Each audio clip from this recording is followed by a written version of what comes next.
अरे लिफाफों पे जिंदगी गुजारने वालों, शर्म से डूब मरो तुम। बहुत बोल सकता हूं, याद रखो, मेरी जबान को लगाम नहीं है। तुम्हारा घर से निकलना महाल कर दूंगा अब मैं यहां पे।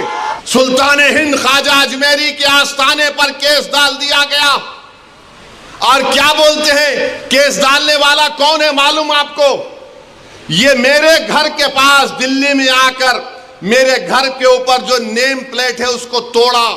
अरे कमीने, कभी बोल कर आना, मर्द का बच्चा है तो मैं ठहरता हूं सामने। अस्सलाम वालेकुम दोस्तों, ये अभी कुछ देर पहले का नज़ारा है। आप लोग यहाँ पर देख सकते हैं पुलिस की जानिब से बैरिस्टर असदुद्दीन ओवैसी को नोटिस दी गई है। बैरिस्टर ओवैसी का आज जलसा था। अंदर एक मौलाना इम्तियाज जलील की जगह दूसरे कैंडिडेट को सपोर्ट कर दिए थे। कौन से मौलाना है, नाम लेने की जरूरत नहीं है, लेकिन बैरिस्टर ओवैसी ने भी बिना नाम लिए उनको खूब झटका है। क्या कहा उन्होंने वो भी आपको बताएंगे। और अजमेर दरगाह से मुताल्लिक बैरिस्टर असदुद्दीन ओवैसी ने आवाज उठा दी है। अजमेर दरगाह को लेकर पब्लिक से एक रिक्वेस्ट भी कर दी है। और संभल में जो 5 लोगों की जान गई है उसको लेकर बैरिस्टर ओवैसी ने कहा है कि वो पांचों के पांचों लोग शहीद हुए हैं। और तो और ये बात भी मालूम हुई है कि अजमेर की दरगाह और संभल की मस्जिद के अलावा ऐसे 12 मामलात के लिए कोर्ट में लोग जा चुके हैं। 12 मस्जिदों को लेकर और दरगाहों को लेकर वो लोग दावा कर रहे हैं कि ये एक मंदिर है कहकर। इस तरह की बातें बैरिस्टर ओवैसी ने बताई है। क्या कहा है बैरिस्टर ओवैसी ने, आप लोग यहाँ पर सुन सकते हैं। जब सियासत नहीं आता करना तो मत करो, दुआ करो या हिकमत अमली से इख्तियार करो। नहीं, हमको सब चीज होना। देख लिए क्या हुआ। अब किधर है आप, किधर है नहीं मालूम। कहां है वो लोग जो औरंगाबाद में बोले थे इम्तियाज जलील कोर्ट मत, उस समाजवादी पेंडेंट कोर्ट तो बोले थे अरे चेहरा दिखाओ औरंगाबाद के अवाम के सामने तुम। और माशाल्लाह से पुलिस आज फिर नोटिस दी मेरे को। तो खैर, कानून के दायरे में रहकर हम हमेशा बात करते आए और इंशाअल्लाह बात करते रहेंगे। मोहन भगवत ने कहा कि 3 बच्चे पैदा करो। मोहन भगवत साहब, आप लोग कब शादी कर रहे पहले ये बता दो। अब 3 बच्चे पैदा करो बोल रहे। अब आपने, आपके और हमारे कानून ने बरसों से हम सुन रहे हैं, पिछले 10 साल से खास तौर से खुद प्राइम मिनिस्टर वजीर आजम नरेंद्र मोदी ने पार्लियामेंट इलेक्शन के दौरान राजस्थान में कहा था कि हमारे हिंदू बहनों के गलों से मंगलसूत्र उतार कर उन महिलाओं को दिया जाएगा जो ज्यादा बच्चे पैदा करते हैं। वजीर आजम का इशारा मुस्लिम खवातीन पर था। अब मोहन भगवत को कहना पड़ रहा है कि बच्चे ज्यादा पैदा करो। मोहन भगवत साहब, आप 3 बोल रहे, मेरे को 5 है। मुफ्ती साहब, आपको कितने हैं? धाको 4 है। आप बहुत कंजूसी करे, आप इसमें भी कंजूसी कर रहे मुफ्ती साहब। नहीं, गलत नहीं लेना, मैं तो दूसरा मतलब निकालेंगे तुम लोग। इम्तियाज साहब को खाली 2 ही है। अब मोहन भगवत बोल रहे, अरे ठहर जा भाई, मोहन भगवत बोल रहे 3 पैदा करो। ऑर्गेनाइजर आरएसएस की एक मैगजीन है तायीद करने वाली।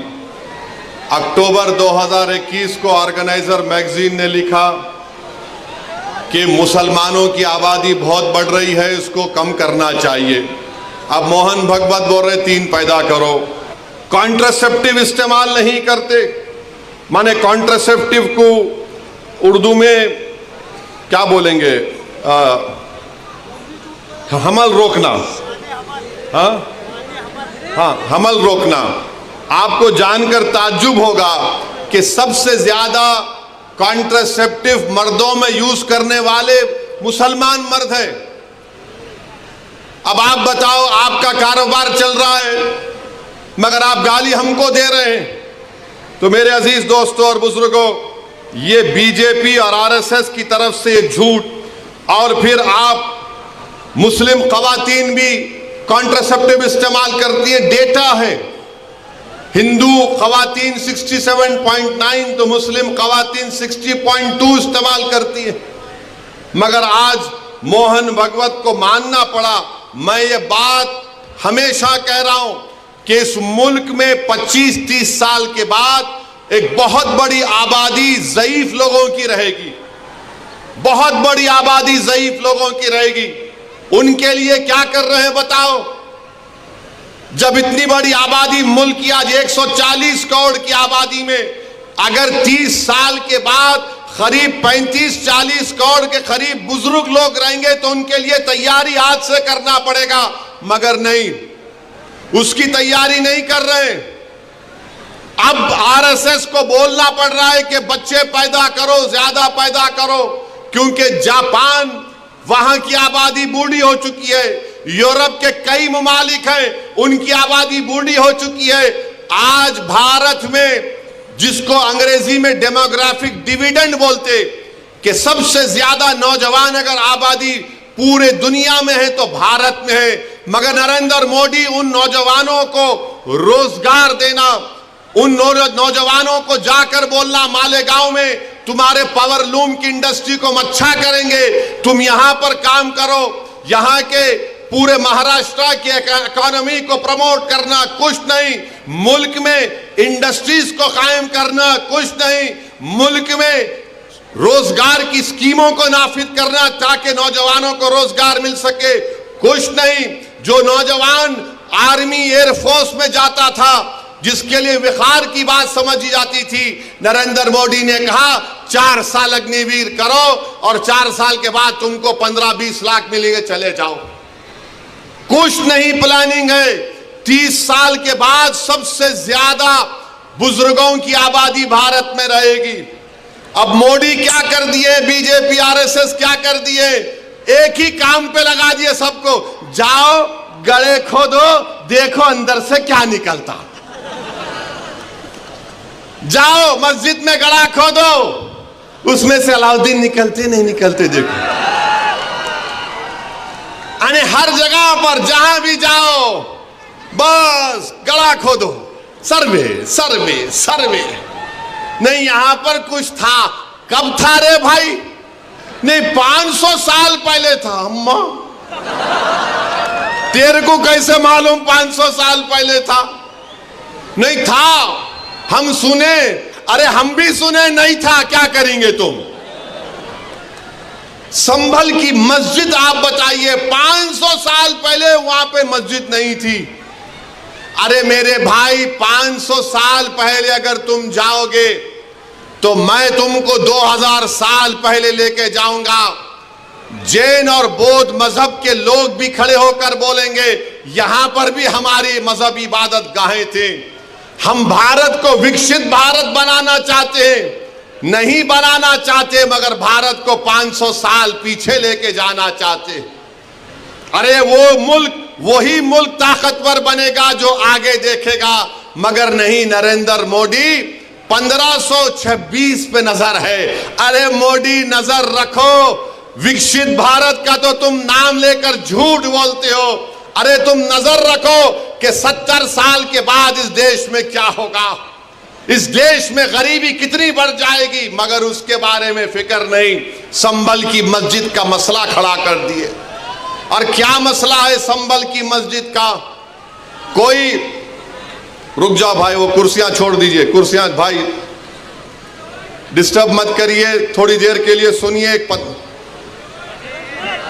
रुक जाइए भाई, जो कौन है, थोड़ी देर के लिए रुक जाइए।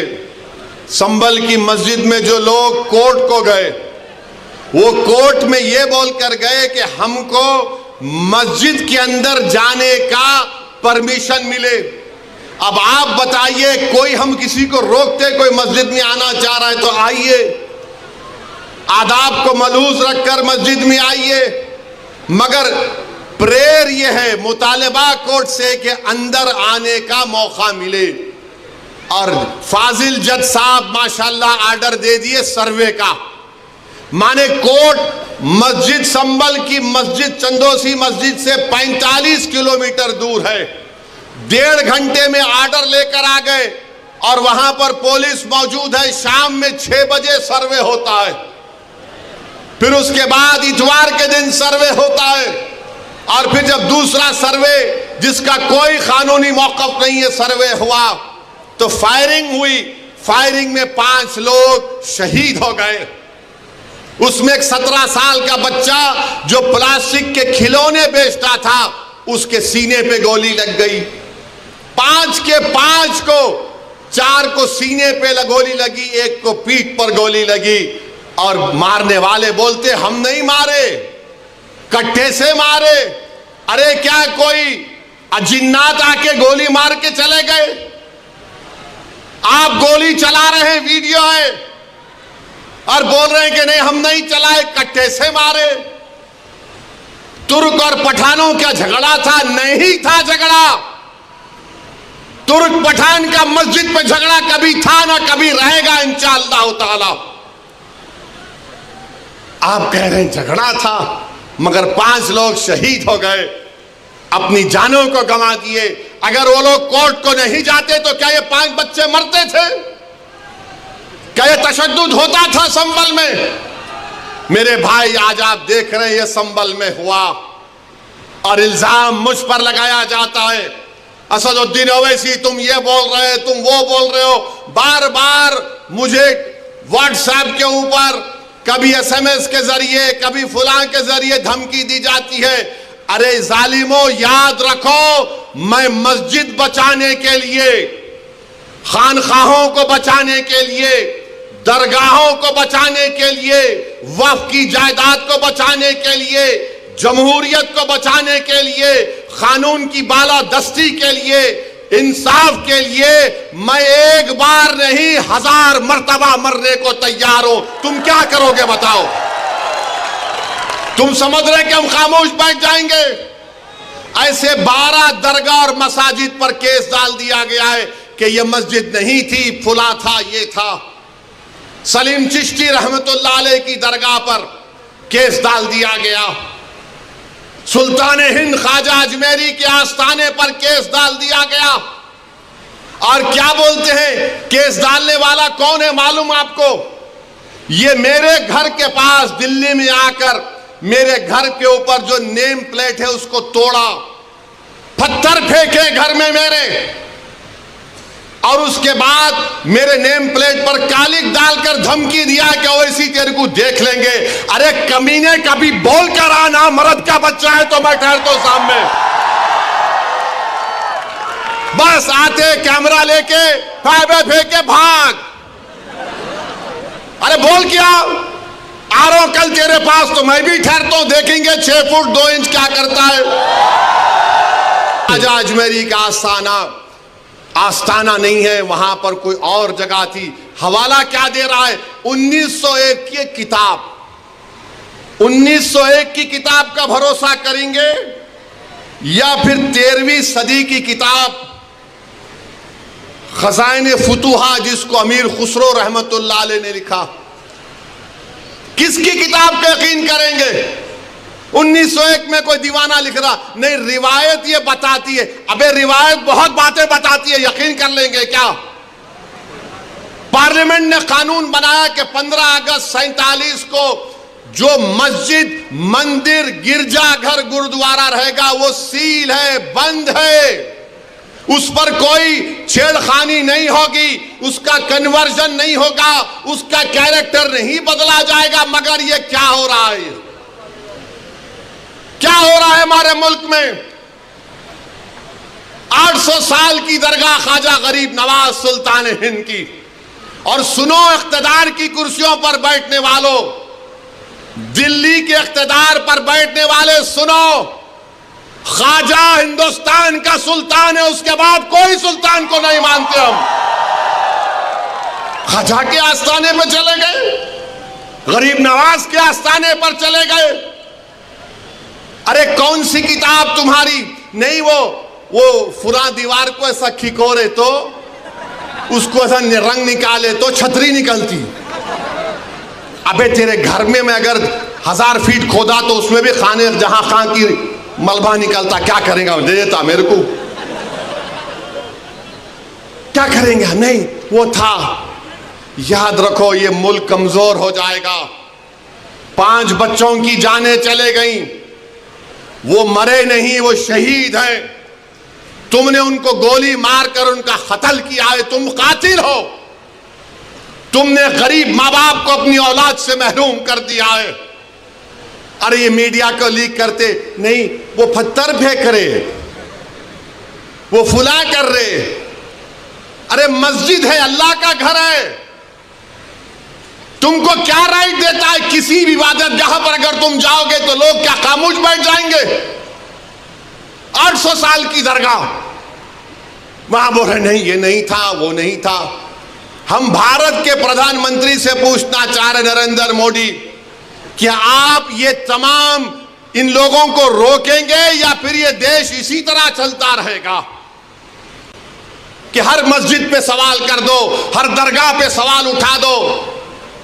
मेरे भाई 12 मुकदमे आयद हो चुके हैं ज्ञानवापी पर, मथुरा की शाही ईदगाह पर।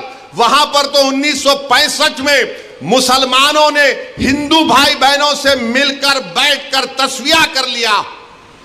8 एकड़ जमीन मुसलमानों ने वक्फ की दी कि लो ये क्रिसमस स्थान है, आपके लिए मोतबर जगह है, आप बनाओ यहां पर। 65 में सुन्नी वक्फ बोर्ड की इजाजत से एग्रीमेंट हो गया हिंदू मुसलमान में। 2023 में कोई आके बोला वो कौन हिंदू होते, वो पूरी जगह हमारी है। टीले वाली मस्जिद लखनऊ की, ऐसे 12-13 मुकामात हैं। सुप्रीम कोर्ट ने राम मंदिर के फैसले में कहा कि 91 का एक्ट भारत के संविधान का एक अटूट हिस्सा है। और फिर उसके बाद डीवाईसी चंद्रचूड़ सीजीआई थे वो खामोश हो गए। ओरल ऑब्जर्वेशन किया कि नहीं, सर्वे को असर्टेन करने में क्या बुरी बात है? अरे बुरी बात यह है कि सर्वे कोई एकेडमिक एक्सरसाइज नहीं है। सर्वे क्यों किया जा रहा है? ज्ञानवापी मस्जिद में वजू खाने को सील हो गया। ज्ञानवापी मस्जिद के जुनूबी तरफ हमारे पास नहीं है, वक्फ की जायदाद नहीं है। वो क्या क्या करेंगे आप? और जब बाबरी मस्जिद का फैसला आया था, मैं पुकार कर कह रहा था ये गलत फैसला है, इसके बाद बहुत सी चीजें खुलेंगे। तो मेरे खिलाफ ये वही लोग हैं जो आज इस असेंबली के इलेक्शन में इनको और दो उनको और दो ऐलान किए थे। वो लोग मुझे फोन करके बोले आप ऐसा क्यों बोल रहे हैं, आप एम्यूनेशन दे रहे हैं बीजेपी को। मैंने कहा हजरत दामन बरकाता हूं, जजमेंट आप पढ़ो, ये जजमेंट तमाम चीजों को खोल देगा। मुझसे कहा कि आप खामोश हो जाओ, ओवैसी तुम मत बोलो। मैंने कहा मौत मेरे को खामोश कर सकती, जब तक अल्लाह जिंदा रखेगा मैं सच्चाई को बयान करूंगा और बयान करता रहूंगा। आज बोलो खामोश हो जाओ। मैं जब कह रहा था तो कोई बोल रहे हैं मत बोलो, इनको क्या है, ये भड़काऊ भाषण दे देते, इनको क्या है, इनको टीवी पे जाके बोलने का शौक है। आज क्या हुआ महाराष्ट्र के चुनाव में? क्या बीजेपी ने क्या कहा जा जाकर? आज हमारे पास करण जैसे, क्या नाम है, यूसुफ पुंजानी आकर तकरीर करके गए मैं इलेक्शन जीतने का हार गया। उन्होंने कहा कि बीजेपी ने पूरे महाराष्ट्र में प्रचार कर दिया कि फतवा जीतेगा या भगवा जीतेगा। बताओ ये कौन है लोग? अरे आपको अगर इलेक्शन लड़ना है लड़ो, आगे बढ़ो, सिर्फ बैठकर ऐलान करने से नहीं होता, इलेक्शन लड़ो, मालूम होता आपको कैसे वोट हासिल करना पड़ता है।